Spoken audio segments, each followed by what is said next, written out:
Miss Me est une artiste multidisciplinaire et badass. Elle fait beaucoup de choses, dont certaines illégales, comme apposer des collages de femmes nues, fortes et masquées dans les rues du monde entier. Ce mois-ci, elle nous invite à sa toute nouvelle exposition nommée Pussilluminati, un projet pour lequel une quinzaine de femmes ont accepté de participer à une séance photo mettant en valeur uniquement leur vulve. La mission, nous faire réfléchir à la perception qu'on a du corps de la femme, un corps qui est souvent sexualisé, mais dont on cache beaucoup le sexe. Fait qu'aujourd'hui, on prend ce tabou de front, puis on se demande, coudonc, pourquoi on a si peur de la vulve?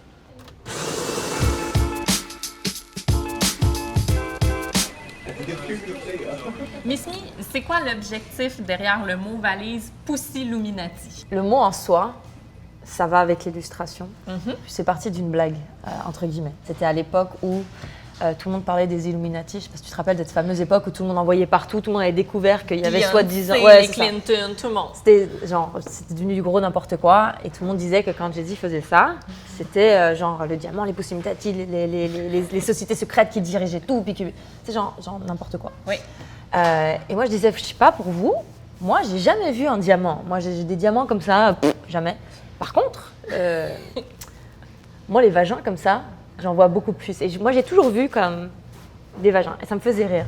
Et je disais, les histoires des Illuminati, cette espèce de pouvoir qui tient le monde, qui est cette espèce de choses qu'on ne voit pas, mais qui est le réel pouvoir dans ce monde extérieur. J'ai fait, mais le vrai pouvoir dans ce monde, les amis, c'est la sexualité féminine. C'est un pouvoir extraordinaire et qui a fait peur aux gens qui ne l'avaient pas ou qui ne savaient pas comment en créer quelque chose de super positif. Donc ils l'ont brimé, donc ils l'ont tenu, donc ils l'ont caché. Ils ont essayé de le détruire, ils ont essayé de le rendre honteux, ils ont essayé de le contrôler par mille façons différentes. Mais en réalité, c'est un pouvoir extraordinaire parce que déjà l'humanité n'existe que parce qu'on a la sexualité féminine et qu'on a un utérus et que le corps de la femme en soi crée les humains. C'est sûr avec l'aide des hommes, mais quand même, il y a quand même quelque chose de très fort qui fait que tout se passe quand même au niveau du début, la gestation, là, c'est ça. Puis donc, tu as invité une quinzaine de femmes à libérer leur vulve. C'est ça, c'est que finalement, on appelle ça Pussilluminati. Pussilluminati, ça existe depuis un bout. Ce mot-là, absolument. cette histoire-là, c'est le collage, les arrêts de bus, la propagande. J'appelle ça Pussy Propaganda. Parce que c'est quelque part, on a toujours vu des pénis dessinés partout. Voir des vulves, ça a toujours été bizarre ou dégueulasse. Ou même nous, c'est comme étrange. Qui dessine une vulve sur le visage d'un copain endormi d'alcool? Personne. Il y a une espèce de honte, il y a quelque chose qui se fait pas. C'est étrange. Donc je me suis dit, moi je vais le dessiner, je vais le mettre partout. Parce que si on peut mettre des bites partout, je vois pas pourquoi je pourrais pas mettre des vagins partout. Voilà. À la base, c'était un peu ça. Donc cette exposition-là, ça s'est appelé naturellement Pussilluminati parce que ça fait partie de ce mouvement, en fait, de reprendre possession de notre propre corps, parce que le corps de la femme, à travers sa sexualité, lui a été dérobé et lui a été redonné à travers des morales et des valeurs qu'on lui a expliquées de l'extérieur, qui ont été inventées par d'autres, comment le mériter. Et à travers la société de consommation, à travers des produits et des choses comme ça, on va te vendre ta propre sexualité qu'on t'a reprise, mais on va te vendre des choses à travers. Enfin, c'est comme, tout est vraiment fucké. Donc c'est un peu l'idée de reprendre le dessus de ça à travers le vagin, à travers la vulve, qui est quand même le point clé, le point central de toutes ces choses qui en découlent. Parce qu'on en a encore honte, on n'en parle pas. Beaucoup de femmes l'ont jamais vraiment regardée, ou la connaissent pas bien, ou en ont peur, ou en ont honte. Beaucoup de femmes ont des complexes. Mais pourquoi on a si honte? Parce que les femmes que tu as invitées à révéler leur vulve, donc, ont accepté de participer à une séance photo où l'objet, le sujet de la photo, c'est un gros plan sur ta vulve. Point. Et c'est comme ça va être grand comme ça. Il y en a qui vont être du 48 par 48.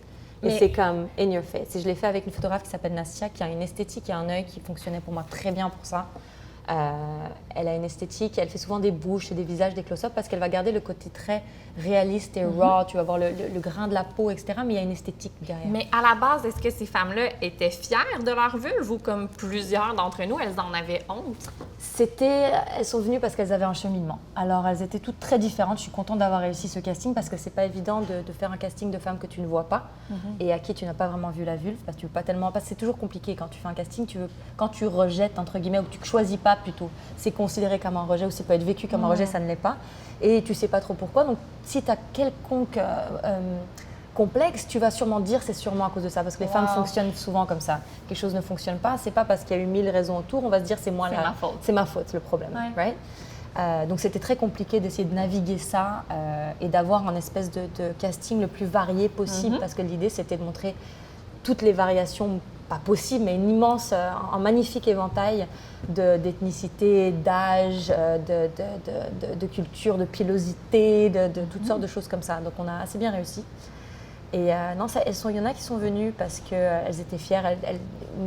Toutes, c'était une intention féministe. OK. Que ce soit de manière plus activiste ou plus personnelle, de simplement reprendre quelque chose d'elles où elles ont l'impression qu'elles ont besoin de faire ça. Donc il y avait plusieurs filles qui avaient beaucoup de complexes sur leur vulve. Il y avait des filles qui avaient vécu des choses traumatisantes au niveau sexuel, des choses traumatisantes au niveau... il y avait une femme qui avait perdu un enfant. Elle était enceinte, elle a perdu l'enfant. Il y a une femme qui a une grande cicatrice là qu'on a mis en valeur parce qu'elle s'est fait opérer. Il y a une femme qui a eu plusieurs enfants. Donc, il y a des filles qui sont très complexées. Conflictuel. Pas toutes, non. Il y en avait qui étaient heureuses, qui s'aimaient et qui justement étaient très en lien avec leur sexualité et leur physique et voulaient justement l'affirmer parce qu'elles se sont dit c'est pas assez fait et je pense que si je montre la mienne comme elle est réellement, qui correspond pas à ça là, à ce qu'on voit dans les films porno, à cet outil pornographique, peut-être que ça va inspirer d'autres femmes à se dire regarde moi non plus je correspond pas et c'est vraiment beau, c'est simplement c'est très sisterhood. Est-ce que c'était fière au final? Franchement, ça a été vraiment beau. Ouais. Ça a été, chacune d'elles avait un processus émotionnel différent, mais tu as vu les témoignages que je t'ai envoyés? Ouais. Tous les témoignages ont été mais plus que positifs pour 1000 raisons différentes. Et c'est ça qui est intéressant dans ce projet-là, c'est que finalement les photos, c'est le produit fini, mais de tout ce qui s'est passé derrière qui était réellement la chose importante et intéressante à vivre. Ils sont relativement rares, les projets artistiques qui mettent en valeur les vulves. Il y a moins 40 000 ans, on gravait déjà le sexe féminin dans les grottes, mais ensuite, dans l'art, la vulve a été très peu représentée à un point tel que on connaît encore tous L'origine du monde, l'œuvre de Gustave Courbet, qui a été réalisée en 1866. Mais on a dû attendre les années 60 pour que le cont art naisse, donc une espèce de vague, là encore, féministe, où on voulait enlever la vulve du regard masculin puis la redonner aux femmes. Parce que ce que tu viens de dire, là, L'origine du monde et toutes les représentations des femmes nues ou des vagins sont faites par des hommes. Oui. Donc pourquoi ça a été si long avant que la vulve reprenne sa place en art? Je pense que ce n'est pas juste un art, mais pour que les femmes osent et soient acceptées en tant que femmes qui utilisent leur propre corps pour de l'art et pas les hommes qui utilisent notre corps pour l'art. Et ça, c'est particulièrement différent et je pense que c'est quelque chose qui a été rendu honteux, c'est quelque chose qui était mal vu, c'était quelque chose qui faisait de toi une pute ou quelqu'un qui manquait d'humilité. C'est deux choses qu'on va souvent nous reprocher. Ouais. Une femme qui est d'après toi, trop bien dans sa peau. Et tu ne penses pas qu'elle devrait, soit parce qu'on apprend aux femmes, quand on prend un compliment, dire « ah bon, merci », ou de simplement s'attendre à ce que les femmes ne soient pas contentes de leur corps. Une femme qui est vraiment bien dans son corps, ça va être étrange. Tu vas dire bah, « elle se la raconte tu vas dire « mais elle se prend pour qui ?» Et c'est quelque chose, on ne s'attend pas à ça, même de nous-mêmes. Et donc il y a ça, donc on va essayer de la descendre. Parce qu'elle a utilisé son corps, how dare she, elle se prend pour qui, elle se pense tellement belle. Et puis le côté, t'es une pute, c'est ta sexualité, qu'est-ce que tu montres ton vagin? C'est quelque chose de privé, c'est quelque chose de... non, c'est reprendre le dessus. Oui, les hommes, ils mettent pas leur pénis partout, oui, mais on n'a pas le même historique d'oppression. Donc tu peux pas forcément faire ce genre de parallèle.